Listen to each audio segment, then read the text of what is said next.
Yeah, first of all, Matiang'I is totally unhinged to begin making those kind of reckless, cantankerous statements before a very important forum of parliament, as though he was high on some drugs or something, because it didn't look normal to me.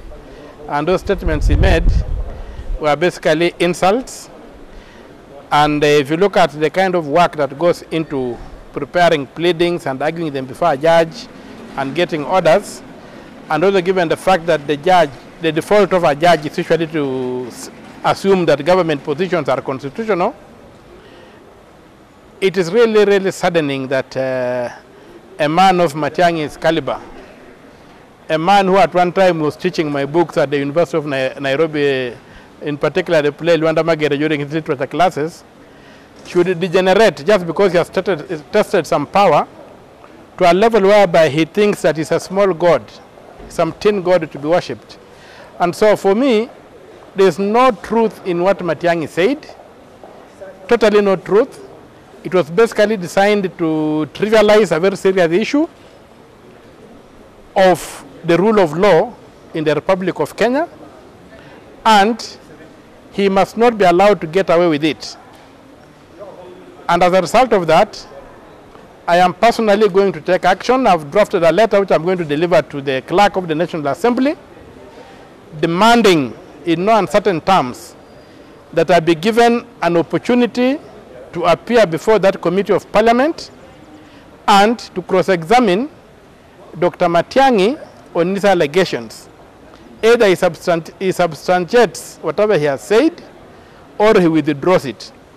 I know I cannot pursue him in the courts because the forum where he was, he enjoys some immunity, but that does not protect him from cross-examination. So whereas the MPs were quiet and sort of intimidated and silenced by his utterances and his cantankerous character, I will be up to the task to face him in the eye, and I won't blink. And he has to tell the country the truth of how I walk in and out of courts with orders. I prepare very sober pleadings, I carry out intensive research, and I go to great lengths to convince a judge before I get an order. And if he has got any problems with any order I've gotten, let him send his lawyers to court.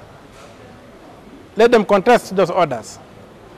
But to say that like I'm in collusion with the judges and what have you, is a big insult on the judiciary, which we know is independent, is doing its work. These judges work under very, very hostile conditions.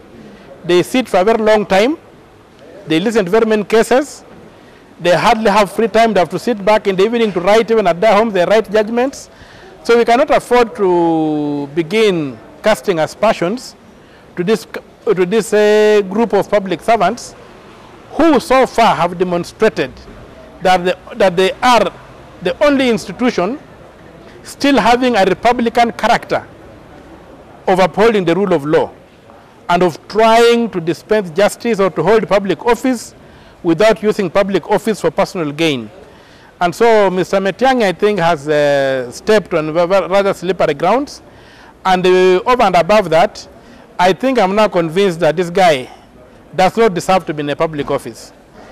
And the orders that Justice Odunga gave the other day convicting him of contempt need to be enforced. And I think applications will soon be flying, and I'll be seeking for yet another order to send Matiang'I home. So if he talks of 30 orders, there are going to be 31 orders if I succeed in convincing the judges, and he will pack and go.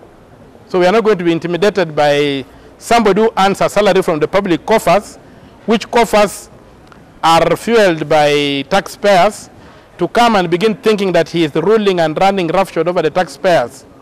No river flows higher than its source.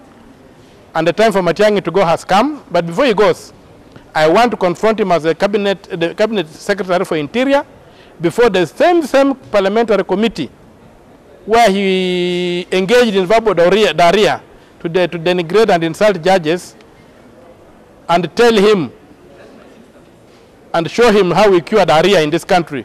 We don't cure diarrhea by plugging the anus. We cure diarrhea by granting some medication, and he will face that. There are textbooks. center. They are there. Kichabe. Hiyo barabara chini. Chini ya mali Textbook center. DCM iko. Unaona DCM people mali. MigunaMiguna, Voice of the People, Chains of Jangdom, the March to Pretoria, all of them. So hiyo itabidi